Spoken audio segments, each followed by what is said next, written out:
un pays aussi complexe que l'Iran, il y a deux enjeux sur cette alternative. La première, c'est que l'alternative soit permette en fait à l'ensemble de la société iranienne de s'y reconnaître. Deuxième fait, il faut que l'alternative puisse permettre une stabilité relative qui puisse arriver très vite. Pourquoi? Dans une phase de guerre effectivement instable telle qu'on la connaît aujourd'hui, on lui donne une semaine, 2 semaines à ces opérations. En revanche, si la stabilité n'arrive pas très rapidement après, avec cette phase de transition, les catastrophes humanitaires peuvent être énorme, et en fait pour nous les Européens, les mouvements migratoires qui peuvent en découler vont être énormes.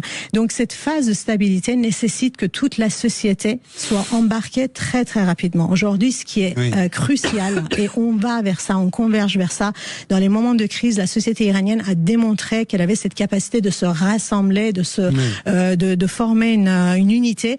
Donc effectivement, on a vu sur ces 3 années une espèce de course entre les différentes partis d'opposition, etc. Mais aujourd'hui, je pense qu'on va converger vers une coalition qu'on voit d'ailleurs à l'intérieur de l'Iran avec la population qui était dans la rue en janvier.